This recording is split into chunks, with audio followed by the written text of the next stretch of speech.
Good morning, everybody.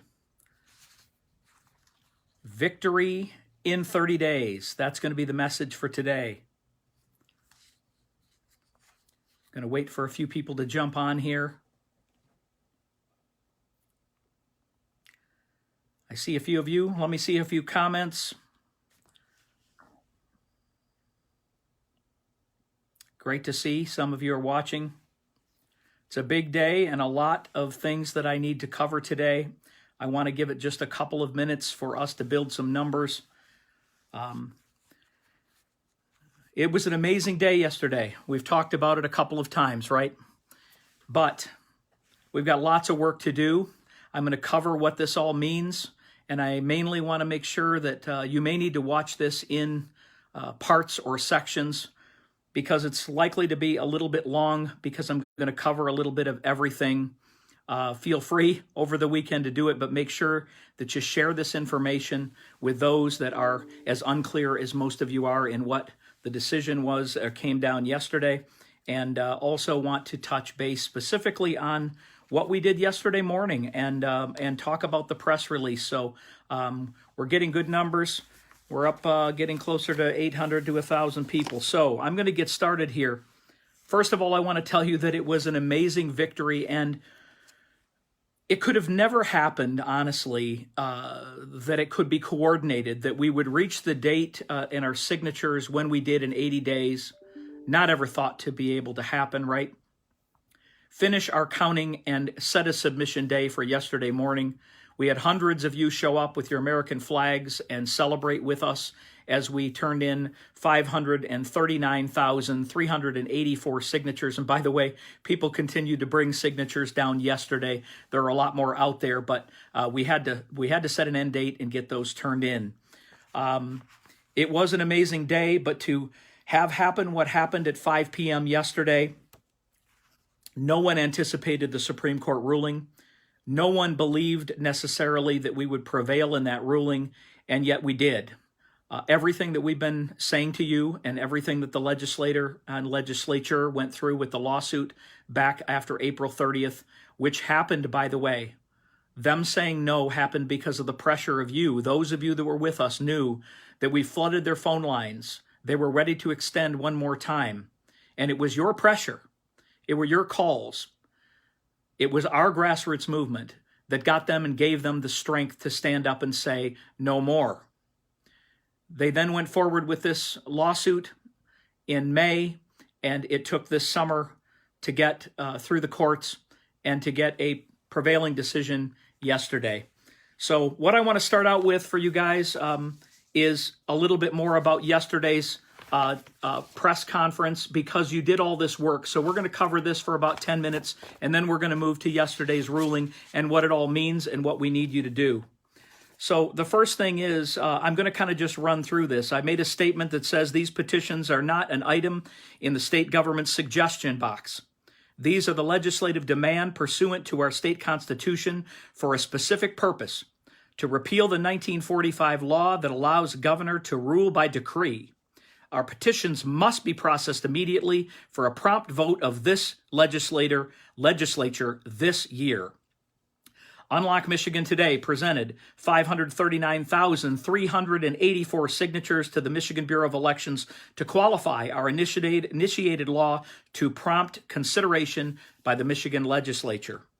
We included 10 facts. I want to share these facts with you one by one. I'm going to end up posting this. Probably will include this in an email. We're going to put a link up in here. Tony, if you're out there, after we're done, we want to put a link up here to where they can give us their emails if they aren't already on the list. If you help circulate these petitions, or if you are already a member of Stand Up Michigan, then you are on our email list.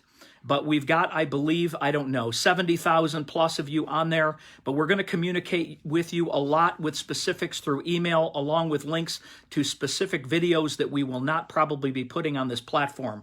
But I want to just go through this, so we'll be sharing this there. We'll also be putting this on our locals.com. That's free for the next 90 days. And again, it's $3 a month, but if you donate to us, it's free for a year. So honestly, it's pretty much free.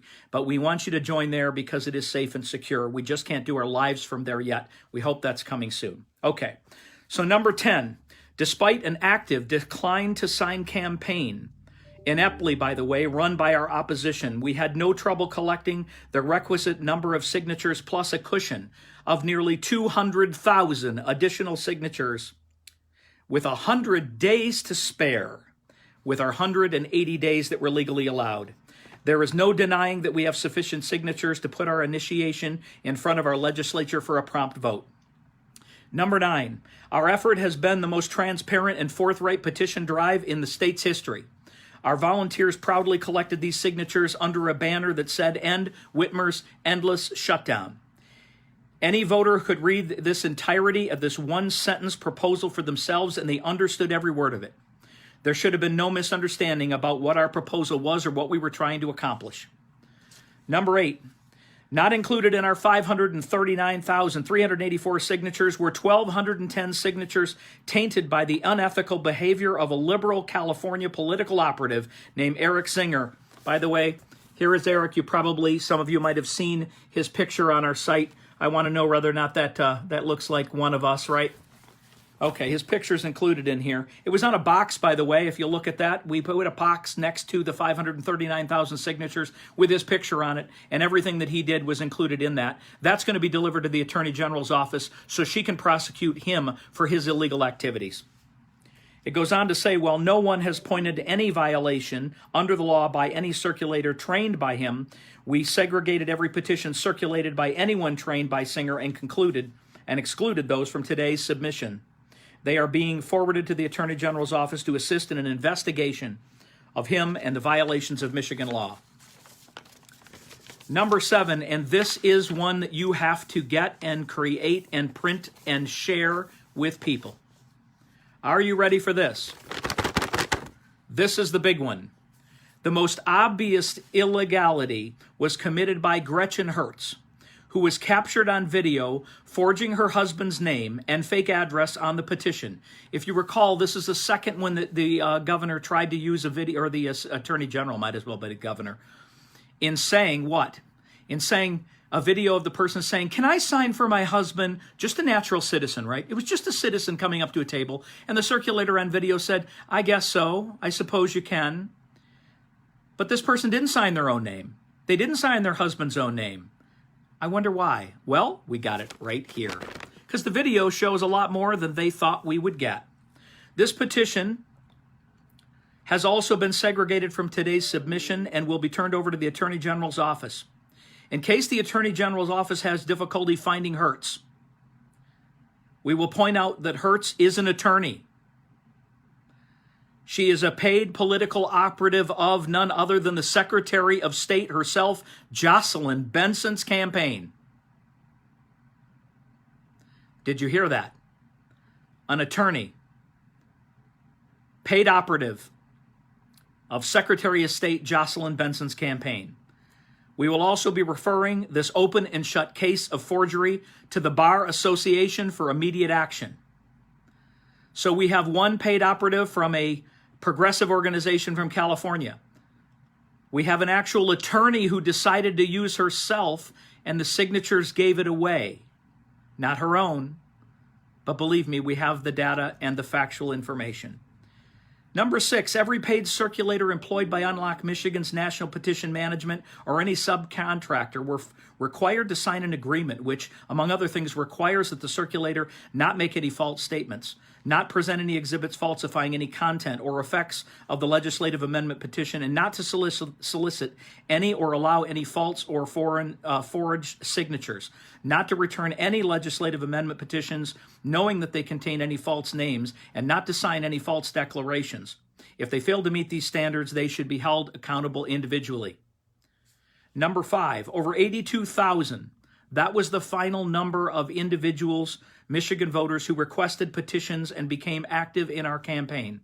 As you know, 60,000 of those came directly through Stand Up Michigan, and you also know that under Stand Up Michigan to Unlock Michigan, they did some paid recruiting. I don't mean paid for the circulators, paid advertising to get people to sign up on their website, also to circulate. An additional 20,000 people filled out that information as well.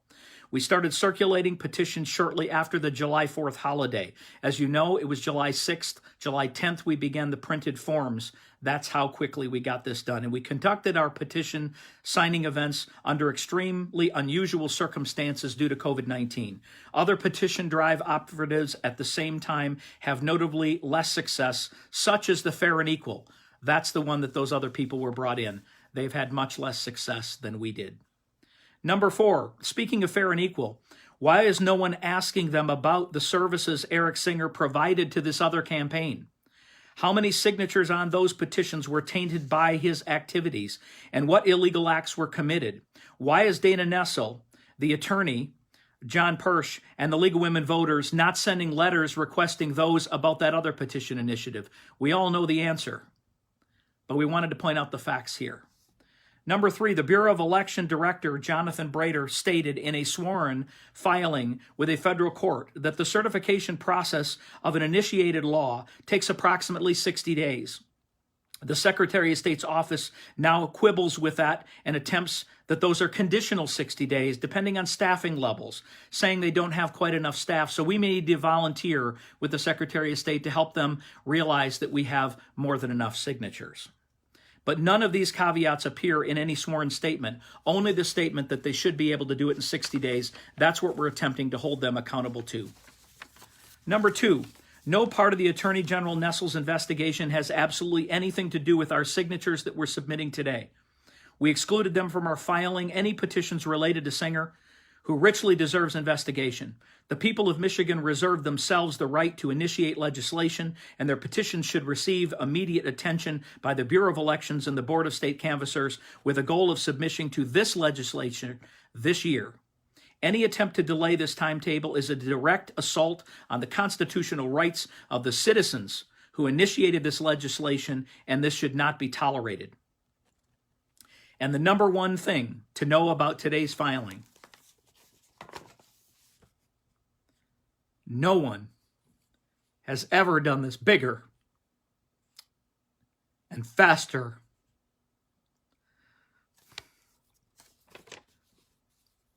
You did it. The proponents of this legislation did their job. We demand the Bureau of Elections promptly do theirs so that the legislature has the ability to also do theirs. That was submitted yesterday. Press release. Lots of television media coverage. We know the slant of the coverage throughout the afternoon. The visuals were powerful down there. Your reaction has been powerful.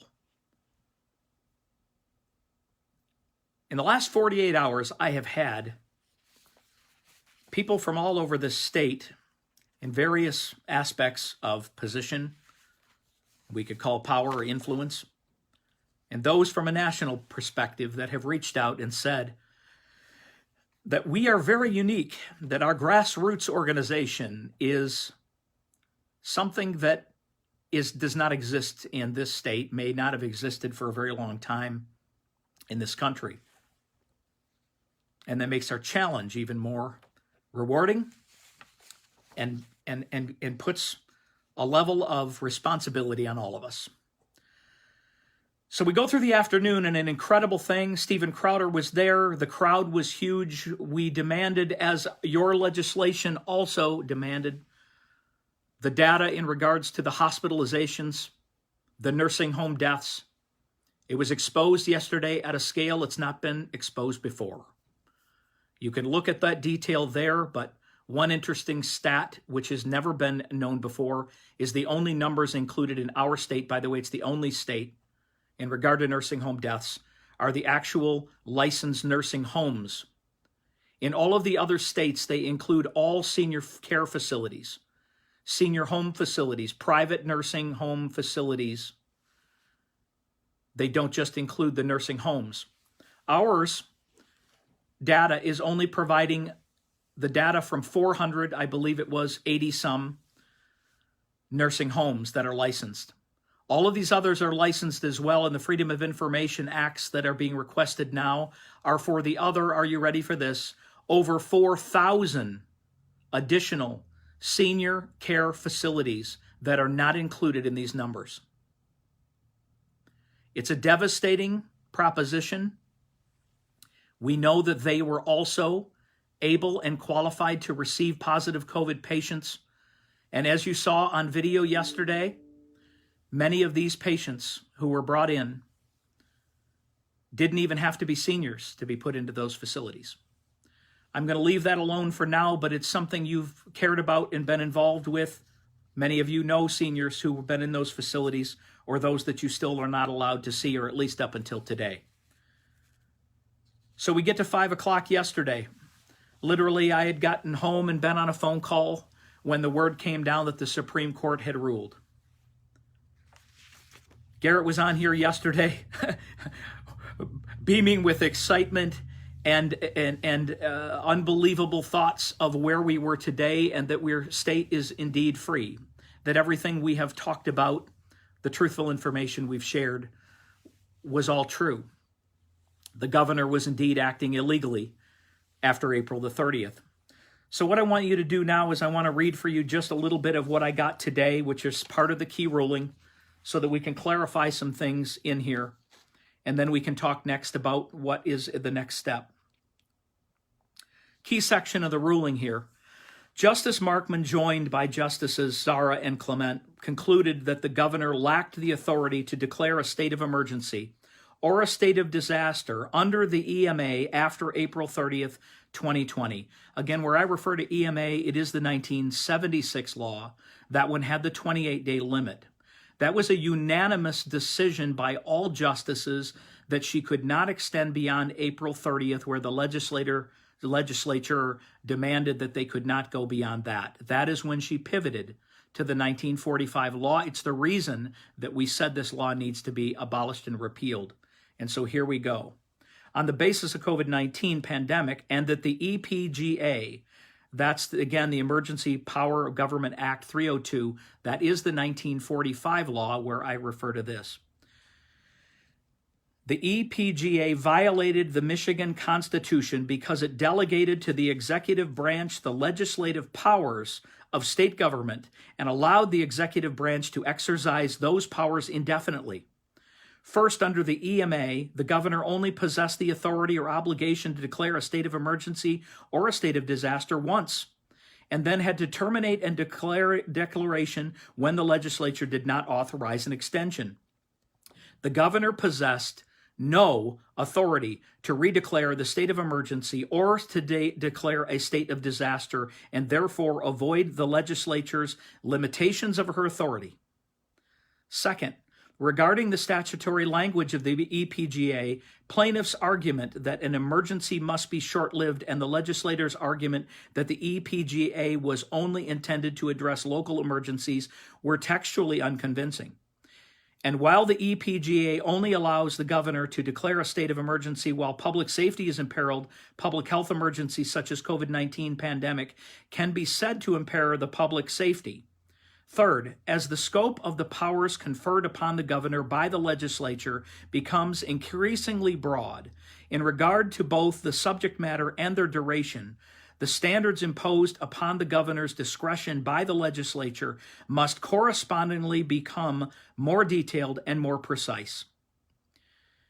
As you know, the governor, and this is from my own talking, the governor declared she had sole authority to rule by decree everything that we said in this Unlock Michigan campaign. She said she did not need the legislature. No one could say anything to her. She would depend on her own sources, her own science, her own data to rule and decree over all of us, your families, your individuals, your businesses, for as long as she saw fit. The Supreme Court said no yesterday. And now I'll pick up where I left off.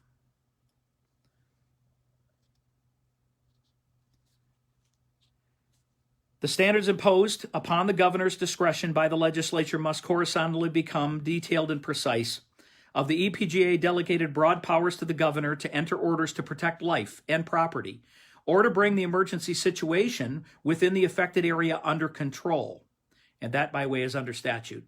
The governor could exercise those powers until a declaration by the governor that the emergency no longer exists. Thus, The governor's emergency powers were an indefinite duration, and the only standard governing the governor's exercise of emergency powers were the words reasonable and necessary, neither of which supplied genuine guidance to the governor as to how to exercise the delegated authority, nor constrained the governor's actions in any meaningful manner. Accordingly, the EPGA constituted an unlawful delegation of legislative power to the executive and was unconstitutional under Constitutional 1963 Articles 3-2, which prohibits the exercise of legislative power by the executive branch. Finally, the unlawful delegation of power was not severable from the EPGA as a whole because the EPGA is inoperative when the power to protect life and prosperity is severed by the remainder of the EPGA. Accordingly, the EPGA was unconstitutional in its entirety. We want to thank Justices Markman, Zara, Viviano, and Clement for adhering to the oaths of office. It was a 4-3 ruling. A 4-3 ruling. Elections have consequences. We elected Governor Whitmer, like it or not. We elected our Attorney General. We elected our Secretary of State. And we elect our Supreme Court justices. We have 30 days from today, October 3rd. I know it's 31 officially, but we're using it for this weekend. 30 days to victory. We have won 2 incredible battles. We have returned the checks and balances for now. We have held these people accountable, not for the damages that they've done, but for the decisions that they've made. And we, the people, were listened to. We rose up. And we've accomplished something amazing together. It is truly the voices of we, the people. And these people need to understand they're all been elected by us. They represent us. And their job is to defend that Constitution. It's to defend our individual rights, our civil liberties, our sacred values, and our constitutional freedoms, as we've said many times. What the legislature does next, and what the governor attempts to do next, we have to continue to fight. There's a tendency, as you know, to then move towards working together, and they have to work together. The court is demanding that there has to be rules going forward. But we will and are putting pressure on all forms of legislature to understand they had no authority in what they've done for the last 5 months, and every Democrat that voted with her and stuck with her through the process was as illegal as she was. The Constitution prevailed, the Supreme Court has ruled, and we, the people, are again in control of our individual lives. She's thrown up this 21-day. No one knows where this came from, but it was not in the ruling. She is parsing words in an attempt to control you for 21 more days. People, wake up, stand up, open up, show up. We've used this with you before. I know I'm being direct, but if you stand for this and say, I'm going to go 3 more weeks till the week before the election, continuing to listen to these unconstitutional, illegal demands that this governor has made, you are falling into the same trap you've fallen in since April 30th. I know we waited on the courts to rule, but our rights trump all of these things. Our constitutional rights and authorities stomp on any decision made by a government. And it is time for us to return to normal. A full normal. The virus exists. I'm saying this for you that watch this in parts as you share this. I'm of the virus. I am not in any way, shape, or form. We believe then and we believe today that we as individuals care about our family's health. We care about our children. We care about our families. We care about our communities. We care about our state. We care about our country. We can care about all of those things and still be safe. We can still take precautions. As we mentioned in our survey back in April with so many of you, 20,000 some odd people participated. And back then we committed to doing things safe, to washing our hands, to practicing social distancing, to making decisions for our individual lives and our get-togethers. If you're sick, you stay home. If you have a fever, you stay home. If you've been diagnosed positive, that you do self-quarantine. Those are things we do. If you have the flu, go home. We don't want you at work, right? I remember a cartoon somebody had of a person standing alone in a big office with all of these cubicles, and he said, when I had the flu, I didn't stop coming to work. That's a true statement. We all need to take care of each other. But we can do that without a demand, without it stepping on our constitutional rights. In other words, we have to trust the people. We can do both. We've said we can do both, but we need to prove we can do both. I know the legislature is trying to find a way forward to make sure that we can do both, to create some guidelines. But I can promise you that this governor has pivoted to health departments. She is not done believing she does not need the authority or the legislative approval of anyone. The problem that she has, thankfully, is that she has no ability to enforce those things because what she's doing has been declared illegal. Her executive orders are entirely illegal. 180 plus, including yesterday with the UP. I hope you people in the UP are denying all that she is saying. She wants you to again consent for 21 more days until she can find a way to demand you follow her guidelines because of health department rules, because of something else she's going to utilize with your so-called license. And I say no. I say that we are following things. I think you do put posts up. I think you leave some posts up, not with demands, but with suggestions. Trust the people. If they want to shop at your establishment, they will. If they want to order their groceries and get them to go, they can, or have them delivered. The great thing with America today is we have options. But we have options that we individually make, not because our government demands them. We are done with that. We are finished with that. I have a quote here because there have been a lot of questions from you about the 21 days. And this came from, as you know, David Coleman has fought at the Supreme Court and through all of these. He successfully defended Carl the Barber through the middle of this process while those court decisions still held some teeth, correct? He still prevailed. His son, Stephen Coleman, who works with him, posted this.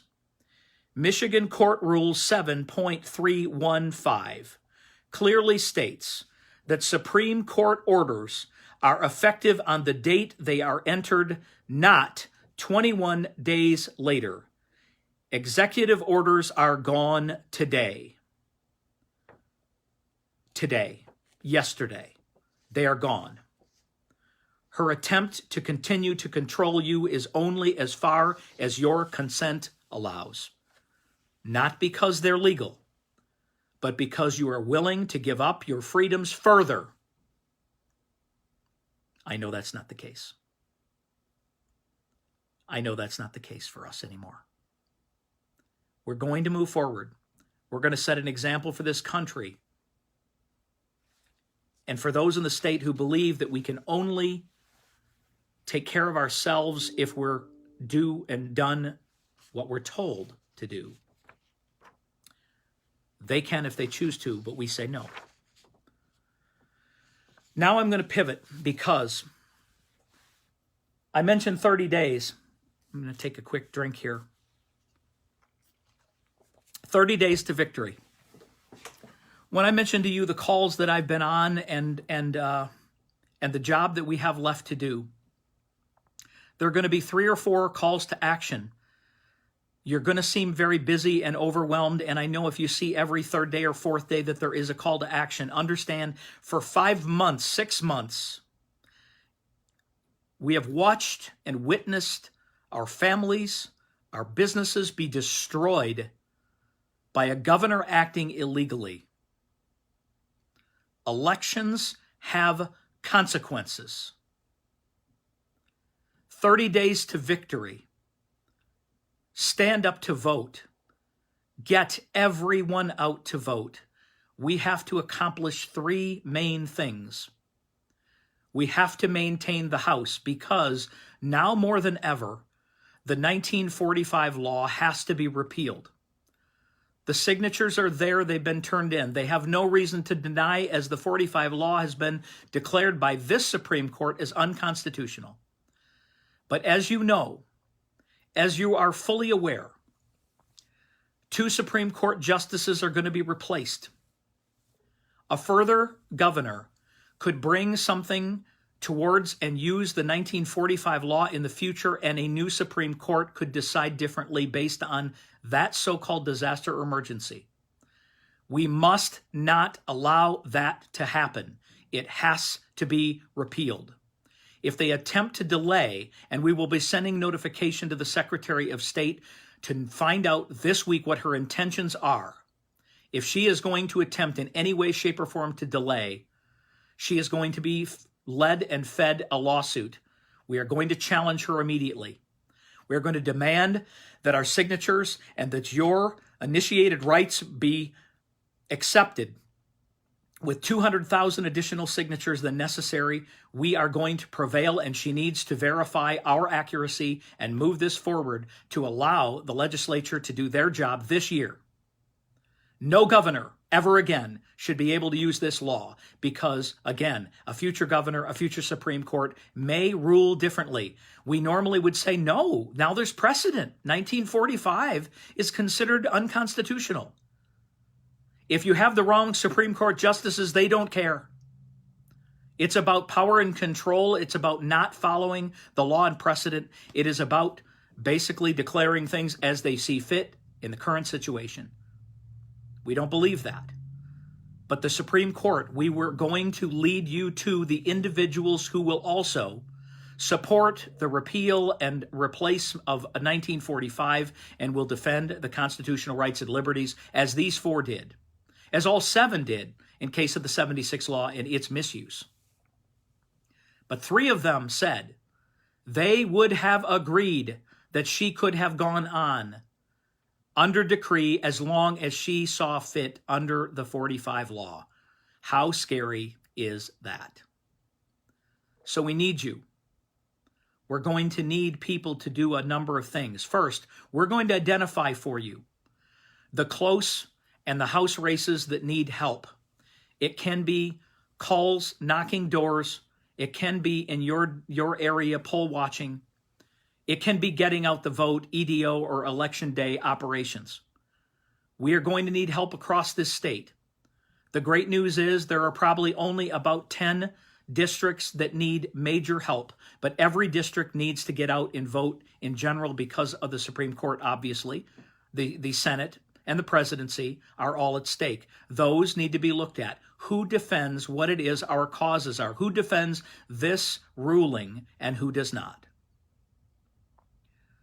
Secondly, so we're going to, by Monday or Tuesday, be getting this list together. We're going to be communicating that information to you through a link off Locals and through email. We will tease when it's available, and we'll talk on here live. We're not going to share their information, their numbers, their email here. We're going to direct you to look those up, or we're going to refer you to the places where you can go print these off, where you can share them with others. We're going to do videos that we can share on these platforms that you can share and listen to, but they won't be on this platform because we can't. Secondly, the Supreme Court, as we mentioned, is vital. We are and do hold the keys. We may need you to go to Lansing. It may be to set a statement not just for one side of the legislature, but for all the legislature. It may be to stand up and put pressure on this Secretary of State. But it might also be to say that we are taking back our individual civil rights and liberties, and that we are doing that now. We have got to turn out at this election like never before. This is a unique opportunity, or in 30 days, everything that we're talking about could revert. I hate to say we've won 2 gigantic battles, but the war is absolutely not won until the law is repealed and the legislature returns the checks and balances and the freedoms to we the people. We're not done. This is an election that is about who is going to agree and continue to give us our freedom and who is going to lock us down. Who is going to create federal mandates that these rulings won't matter. We are going to need to show up on Election Day and help in all districts because, believe it or not, there's a lot of fraudulent activity that happens in these kind of elections. And there's going to be an overwhelming need because of mail-in ballots. We're recommending everybody that can vote in person in gigantic numbers, but we're going to need your help also on Election Day activities on November 3rd.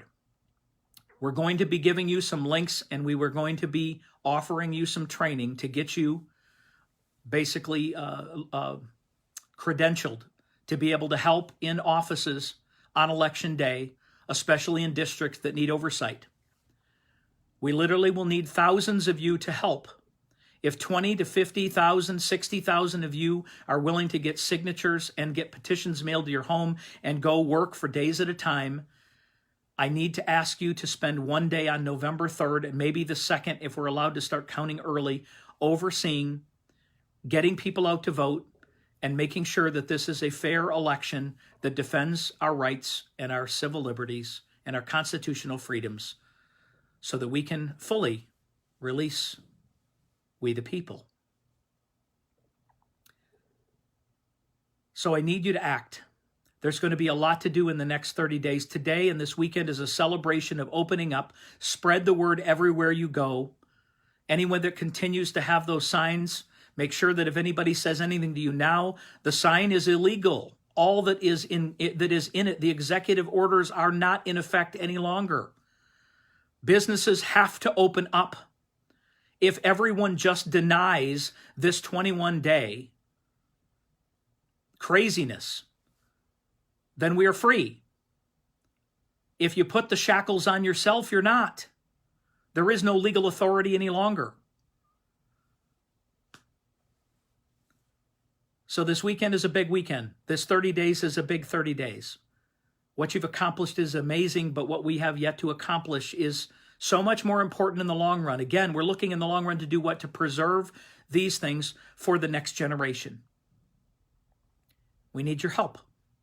We need you to continue to bind together to share this video so others can see it. We will have further links on both Stand Up Michigan, Unlock Michigan, and on our Facebook page. We'll give you a link to where you can add your email address to be included in these emails and join our locals as we'll be putting information there. I hope that you have a great Saturday morning. I hope that you actually enjoy this. This is an incredible thing of what we, again, have accomplished together. But again, we have more work to do. More work to do together.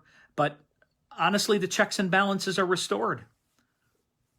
The legislative branch and the executive branch and now the judicial branch have acted, and they've done what's right. The Constitution's been upheld. And now it's our time to claim that victory, loud and proud to claim the victory, that all that has been said by all of those that have shamed you through your social media were wrong. I'm not saying told you so. I'm saying our businesses did not need to be destroyed, our economy did not need to be destroyed, and our families and individual lives and our children did not need to be told what to do. We had the ability to control those things ourselves. And we will going forward. But we can do it safely. We can do it together. And what we're going to accomplish together is going to be amazing, but I promise you, and I need you to pay attention, to continue to come back, to follow all the videos that Garrett and Tammy and I will do, as well as things that we will share with you, and a lot of them, again, will be done on and through our email. Go to standupmichigan.com. You can click on there. You can actually join. I think you can put in your email there, but Tony will provide a link either in this video and comments later or at the top in the post. And I need you to add your email if you're not included, because we're going to connect with you there. And then I need hundreds, if not thousands of you to join and help. We want to show the leaders of not only Michigan, but we have national leaders that are asking for our help on Election Day. You are the call. We, the people of Stand Up Michigan, right over here, the Stand Up Michigan that you're a part of, will change this. We hold the keys. what we can do together and expanding this through sharing this and having people join our cause will accomplish what we need to on November 3rd to make sure that this is done for good and to make sure that this law gets repealed before the end of the year, and to give the strength of our legislature to stand up and not allow the media, as they often do, to say, now we all need to work together. No, now we need to say we're working together with we the people with the way forward. They can handle things from a budget standpoint, but this election in 30 days is about we the people and our freedom. It is not about them controlling us any further. Have a great day. We love all of you. We do. And I know I appear somber, and I'm not, but the pressure of this task is big. I need you to pick up and understand that we have work to do. I thank you for everything you've done. It's only all we can do is call out, and you do the work. It's not because of us. It's because of you. I want our numbers to grow, have more people follow us, and again, share our Facebook page with them, join our locals so that our numbers will grow so we have even more influence. But again, I thank you for today. I thank you for yesterday, and all that we've been sharing has turned out to be true and verified, and we have to be proud of that, what we've accomplished together. Join with me. Join with all of us. Enjoy your weekend. Stay tuned, because there's a lot more to come. And we'll do lives of everything we can when we do TV and radio as well. But we'll stay in touch with you on a daily basis for sure going forward, probably on Monday. But again, Tammy's at the state capitol in Texas, on the steps there, by the way, today, because she's an expert and people across the country recognize that as well. We're thankful to have her. She's watching online. So again, thank you all. Have a great day. We'll talk soon.